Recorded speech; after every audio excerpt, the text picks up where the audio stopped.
Right then, let's dive into the heart of the story coming out of Ibrox as Rangers move into what could be one of the most crucial phases of their season. We're approaching the final stretch of the transfer window, and just like clockwork, the pressure is rising on the pitch, behind the scenes, and especially on the shoulders of Russell Martin. After a stuttering start to the campaign, it's clear the manager knows the current squad isn't the finished article. Talks have been moving quickly, and a new defensive signing is all but wrapped up. But it's not just about who's coming in, it's also about who's heading out the door. There's been a flurry of movement this summer. Russell Martin, barely settled into the manager's office, is already deep into reshaping this Rangers side. And that means tough decisions, some expected, some less so. The name grabbing the headlines right now is Ben Davies. Once a regular on the team sheet, now seemingly surplus to requirements. His Ibrox story, which promised much, looks like it's coming to a quiet end. For the fans, the reality is starting to set in. This is not just another rebuilding phase. It's a full-scale transformation. The aim is clear. Strip down what's not working, build something new, and do it quickly enough to stay in the hunt for silverware. But the weight of past failures still lingers. The longer it takes to see results, the louder the discontent becomes.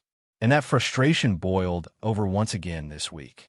Under the Ibrox lights, with the iconic Champions League anthem ringing out, there was a brief moment of belief. But within 3 minutes, it was gone. Within 7, the atmosphere had turned. And by the time the clock hit 20 minutes, some supporters were already heading for the exits. Rangers were being humbled, and not just by the scoreline. It was the manner of the defeat to Club Brugge that really stung. The lack of urgency, the defensive frailties, and the complete loss of control in those opening exchanges painted a picture of a team still searching for its identity. Russell Martin is no stranger to the demands of this club. He's worn the shirt, felt the heat from the terraces. But now, from the dugout, that pressure hits differently. It's relentless, it's emotional, and it doesn't wait for anyone to settle in. For Max Aarons, one of the new faces trying to adapt, this might have been his first taste of the unique intensity that comes with playing for Rangers. The fans demand more than just effort. They demand results. And when they don't get them, especially on European nights, the backlash is swift. Aarons admitted it himself. He could feel it. That weight, that pressure, that tension in the stands. And while it might be early in the season, with only a handful of games played, patience is already wearing thin. Still, he remained optimistic. He spoke about belief, about learning from the mistakes, about the chance to turn it around in the second leg. But belief alone won't be enough in Bruges. If Rangers are going to claw their way back into the tie, they'll need more than words. They'll need a performance that reflects the badge on their shirts. It's not impossible. Danilo's goal, coming in the midst of the chaos, at least offered a sliver of hope. A reminder that, even on a rough night, there's enough quality in this squad to hurt teams. But that quality has to be matched with resilience, something that was sorely lacking in those opening 20 minutes. Aarons mentioned the previous comeback Brugge pulled off against Salzburg, suggesting that can be done, that the tide can turn. But let's be honest, this Rangers side will need a massive improvement if they're to pull off a similar feat, and while the European drama plays out, the transfer business continues in the background. For Russell Martin, it's a balancing act. He's trying to build his version of Rangers while managing the demands of the support, the media scrutiny, and the ticking clock of the window. That's where the Ben Davies situation comes back into focus. A defender who, not too long ago, looked like a key figure in the back line, now set to leave on loan. Reports suggest Oxford United is his next destination, a season-long deal that frees up wages and opens space in the squad. Davies is in the final year of his contract. He hasn't featured once this season. He was left out of preseason plans. And even his successful loan at Birmingham City, where he played over 40 matches and helped them gain promotion, hasn't been enough to shift his status at Ibrox. His time here is clearly up. The numbers speak volumes. He and Matondo are reportedly earning a combined £55,000 a week. That's a heavy hit for a club trying to balance ambition with financial sustainability. Offloading Davies, both to cut costs and make room for someone more aligned with Martin's system is a logical move. Oxford, for their part, are getting a player with pedigree, Scottish Premiership experience, a taste of English football at the top and championship levels, and a recent promotion campaign under his belt. It's a smart pickup for them. And for Davies, it's a shot at relevance again. A chance to play regularly and prove he still has plenty to offer. Maybe even attract interest for a permanent move down the line. And that's where the fine print of this loan will be important. If Rangers can include an option to buy, it turns what might have been a free departure next summer into a potential cash return. It's this type of strategic decision-making that will define Martin's reign. Not just who he brings in, but who he lets go and how. Every deal now has weight. Every departure, every arrival is a reflection of the broader vision. The club knows it can't afford mistakes. Not after the false starts of previous campaigns. Not with Celtic looming large domestically and the European ambitions hanging by a thread. And so we find ourselves here, caught between hope and frustration, potential and pressure. The next few days will shape not just this transfer window, but possibly the trajectory of the entire season. Martin is trying to steady the ship while steering it in a new direction. And the question remains, can he do it fast enough? The mood around Ibrox is tense. The supporters, famously loyal but equally demanding, want signs of progress. They want to believe this is the start of something better. But belief, once shaken, is hard to restore. That's why performances matter more than promises. That's why the second leg in Bruges isn't just about a result. It's about showing that this team has fight, has pride, and is worthy of wearing the shirt. Rangers have been here before. They've faced adversity, they've heard the critics, and they've had their backs against the wall. But what separates great sides from good ones is how they respond. This squad has talent, no doubt. But does it have the steel, the mentality, the unity? That's what we're about to find out. Russell Martin has taken bold steps already. He's clearing the decks, laying the foundation, and betting on players who fit his style and philosophy. But football doesn't wait. The fixture list is unforgiving. And in Glasgow, the stakes are always high. There's no room for transition seasons. No room for sympathy. Only results. So, as the window edges towards its dramatic close, eyes will be locked on Ibrox. Every move, every whisper of a deal, every team sheet, and every performance will be analyzed to death. Because that's what it means to be part of this club. The standards are set. The expectations are eternal. And right now, it's time for Rangers to rise or risk falling further behind. And while all this unfolds under the unforgiving spotlight of Glasgow, you can't ignore the ripple effect that each decision brings. The departure of Ben Davies, though it may not shake headlines outside of Rangers circles, is emblematic of a broader shift. This isn't just about a center back moving on, it's about a manager making a statement. Russell Martin isn't here to preserve the status quo. He's here to build something in his own image. And that process, it's going to leave casualties along the way. Davies, for all his experience and the reputation he arrived with, just never truly settled into life at Ibrox. There were moments, sure, when he looked composed, when he brought a touch of calm to the back line. But those moments were never consistent. Injuries, system changes, and a rotating cast of defensive partners didn't help his cause either. And now, with a new manager and a new vision, there's no hiding place. If you're not fully on board or offering something unique, you're moved aside. Russell Martin knows time is not a luxury he enjoys. The club's ambitions, the fans' expectations, and the shadow of past disappointments are all working against him. And in that context, trimming the fat is not just necessary, it's survival. Every penny saved on wages, every space opened up in the squad, gives him more flexibility. That might mean bringing in another defender with more pace, more aggression, or better passing range. Or it might simply mean reallocating resources toward areas that need urgent reinforcement. But the other side of this is emotional. For a portion of the Rangers' support, these exits sting. Players like Davies, who arrived with promise and showed flashes of quality, leaving through the back door, it reinforces the idea that this club is in a constant state of flux. No time to settle, no time to build continuity. And therein lies one of the biggest challenges facing Martin. How do you overhaul a team while still keeping the essence of what Rangers is supposed to be? Because make no mistake, this is a club built on identity, on tradition, on resilience. And in recent years, that identity has felt fractured. Too many new faces, too many short-term fixes, and not enough leaders on the pitch to carry the weight of the jersey. Martin's job isn't just tactical, it's cultural. He has to re-establish standards, create unity, and do it with a group that has been bruised by past failures. You look at the way the team started against Brugge, completely overrun in those opening minutes. That's not just a tactical issue. That's psychological. That's a team still carrying the baggage of last season, still haunted by the big game collapses. And while the second half response offered something more positive, the damage was already done. You can't give up 3 goals at home in the Champions League and expect forgiveness. Not in this city, not in this stadium. And that brings us to another key point: mentality. The squad has technical quality.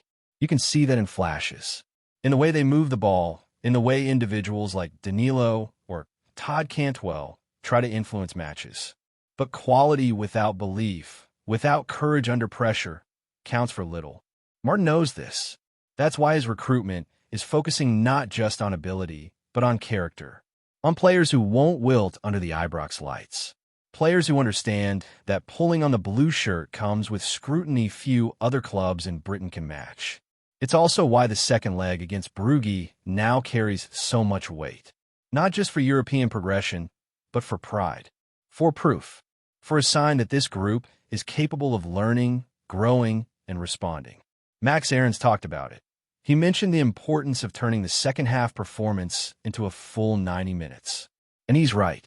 There's no room for excuses now. This isn't preseason. This isn't about potential. It's about reality. The mood among the supporters is raw. Understandably so. They've been promised turning points before. They've heard the talk of rebuilds and fresh starts. And yet, time after time, they've been left disappointed. Whether it was the collapse in the league title race or the lackluster cup exits, there's a sense that Rangers have been chasing their tail. And now, with a new manager in charge, the hope is that something different is finally taking shape. But hope is fragile. It needs fuel. It needs moments, victories, statements.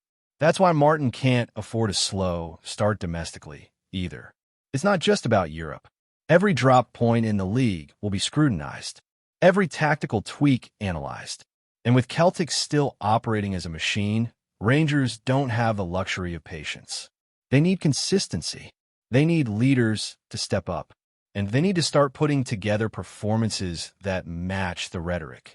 One player who could become vital in that regard is Danilo. His goal against Brugge might go down as a footnote in the grand scheme of the tie, but it showed something different. Movement, confidence, instinct. It's moments like that which can flip momentum, both within a match and within a season. If Martin can unlock that level of sharpness across the front line, Rangers suddenly become a very different threat. There's also the question of what the final days of the transfer window will bring. The Davies loan might be the first of several exits. Other fringe players are surely being assessed. And for every player who departs, there's potentially one more arrival waiting in the wings. The challenge now is timing. Deals need to be done quickly, but they also need to be right. The last thing Rangers need is another influx of signings who struggle to adapt, or worse, fail to meet the level. What's encouraging, at least from the outside, is that Martin appears to have a clear vision. He's not panicking. He's not reacting to pressure. He's building, methodically, deliberately, and with the kind of conviction that fans have been crying out for. That's why the club's business over the next few days could prove decisive, not just in the context of the window, but for the entire season. Because if Rangers can tighten up defensively, add a bit more steel in midfield, and continue getting goals from their forwards, they'll be in the mix. Make no mistake, the raw ingredients are there. What's missing is the recipe, the cohesion, the confidence to go toe-to-toe with any opponent and impose their game. That's what Martin has to instill. It's also why the departures, like Davies, matter. Not because he was a bad player, not because he didn't try, but because the culture needs to shift. Every player wearing the badge needs to be aligned with the mission. Anything less and this project risks going the way of the last few. False dawns, short-term fixes, and another reset in 12 months' time. The fans deserve more than that. They've waited long enough. They've filled the stands, home and away, even in the darkest moments. And now, as the dust settles on another humbling European night, they're looking for signs that this time, something different is on the horizon. Not just words, not just press conferences, real, tangible progress. That starts with results. That starts with seeing a team that fights for every ball, recovers from setbacks, and doesn't fold under pressure. It starts with leaders on the pitch, not just in the dressing room. And it starts with a manager who backs his philosophy and isn't afraid to make tough calls, even when they're unpopular. Martin has already shown he's willing to be ruthless. The Davies loan proves that. And with more moves likely to come, this squad will continue to evolve. The key now is whether that evolution leads to results. Because in this city, patience is paper thin. Progress has to be felt, not just promised. As we look ahead to the next league fixtures and that second leg in Brugge, one thing is certain. The margin for error is gone. This is now a team under the microscope. Every lapse in concentration, every missed chance, every soft goal conceded, it all adds to the noise. But with the right mentality, with the right reinforcements, and with a clear direction, Rangers can still flip the script. They're down, but not out. The story isn't written yet.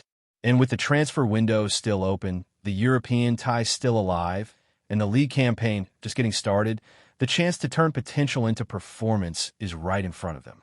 Before we continue, make sure to subscribe to our channel and turn on notifications to get all the exclusive news about Rangers FC. Don't overlook any details about your beloved team. It's crucial for Rangers FC fans. Former Rangers goalkeeper ALLAN McGregor has sparked a storm of whispers and heated debates across Scotland this week after reportedly making a scathing remark about his old club, claiming in hushed but forceful tones that this club destroyed me mentally. While McGregor has always been regarded as one of the Ibrox side's most loyal and accomplished servants, lifting countless trophies and providing countless match-saving performances between the posts, the alleged statement has rattled supporters and observers alike.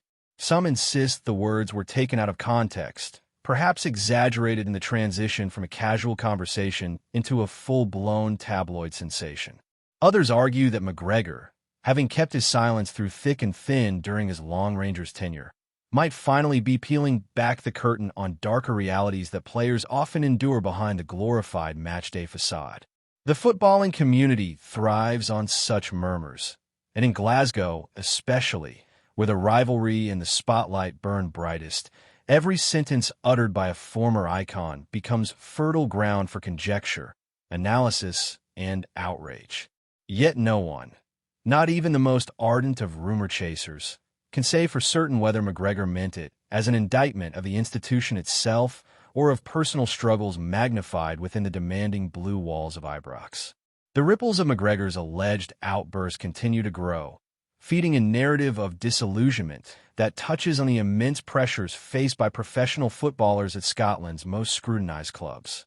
Supporters are torn between protecting the image of Rangers as an institution and acknowledging the possibility that their once revered goalkeeper endured mental torment while defending their goal. Friends close to McGregor whisper that the veteran keeper has always carried himself with stoicism, bottling emotions that perhaps only now, in his post-career reflections, are beginning to spill out. Others speculate that his comment was less about Rangers as a club and more about the ferocious expectations that surround it, expectations that can elevate a player to legendary status on one weekend and bury him under a mountain of criticism the next. The Scottish press, naturally, feeds on such ambiguity, crafting headlines that fan the flames while the truth remains clouded. Some pundits note that McGregor's honesty, if indeed these words are genuine, could open broader discussions about the mental health crisis lingering in football, a sport too often obsessed with grit and glory, while brushing the cost of relentless pressure under the carpet. In such an environment, rumors quickly become parables. Yet there is another dimension to the whispers, one that cuts to the heart of Scottish football culture itself. Rangers, along with their eternal rivals, are more than clubs. They're cultural totems, institutions that carry immense weight and responsibility for the communities that breathe them. When a figure is steeped in a Rangers story, as McGregor hints at the toll it took on him, the supporters feel almost personally implicated. The terraces where his name was sung, the streets where his saves were celebrated, now feel like the backdrop to a confession of psychological exhaustion. Did the supporters demand too much? Did the management push too hard? Or was it simply the nature of elite football, a beast that consumes the very men who make it thrive? These questions bubble beneath the surface, rarely asked out loud in pubs or supporters' clubs, but carried in knowing glances and muttered conversations. The romance of Rangers history, filled with heroes and glories, is difficult to reconcile with the idea of a loyal servant feeling broken by the very badge he wore. In such contradictions, myths are both made and unraveled, and in Scotland, every whisper of doubt echoes louder than any cheer. The timing of McGregor's words, or rumors of them, has only heightened the intrigue. As Rangers seek to steady their form and reassert dominance on the pitch, such stories threaten to distract from the football and instead invite endless speculation about the dressing room atmosphere, past and present. Commentators circle, wondering whether McGregor's grievance was aimed at former managers, backroom staff, or the unyielding weight of expectation. The media, of course, loves nothing more than a hint of discord, and even the most faithful Rangers supporters find themselves peering into the shadows, asking whether the club's pursuit of excellence has left scars on those who gave their all. In private corners, some ex-players nod knowingly, suggesting McGregor's admission is merely the first of many that may one day surface. Others dismiss it entirely, branding it sensationalism, a fabrication designed to shake the confidence of a club that has already endured turbulence in recent years. Regardless of interpretation, the rumor has lodged itself firmly in the collective consciousness of Scottish football, and with every passing day, silence or denial only fuels its endurance, turning one quote into a legend of its own. What remains most fascinating about this unfolding murmur is how it encapsulates the fragile relationship between players, clubs, and fans in Scotland's fevered football landscape. For years, McGregor was the embodiment of resilience, the goalkeeper who stood tall under the fiercest pressure, the symbol of Rangers' defiance in countless Old Firm battles. To now imagine that very figure confessing to being destroyed mentally by the same stage he once commanded is both tragic and oddly fitting. It reflects the paradox of glory and pain that courses through Scottish football history. Heroes are worshipped but often left to carry unseen burdens, their inner struggles hidden until a slip of the tongue reveals them. Whether McGregor's words were born of bitterness, candor, or misinterpretation hardly matters anymore. They have taken on a life of their own, shaping conversations in pubs, filling columns in papers, and sparking late-night radio debates. For Rangers, the rumor becomes a mirror, forcing reflection on how the club treats its own. For McGregor, it cements a complicated legacy, one not just of brilliant saves, but of whispered anguish. And for Scotland, it is another reminder that in football, as in life, the line between triumph and torment is razor thin. Greetings, fans. Make sure to hit that like button and subscribe to the channel, as it's greatly appreciated by Rangers FC. And don't forget to share your thoughts on the news in the comment section below. Until the next video, stay tuned.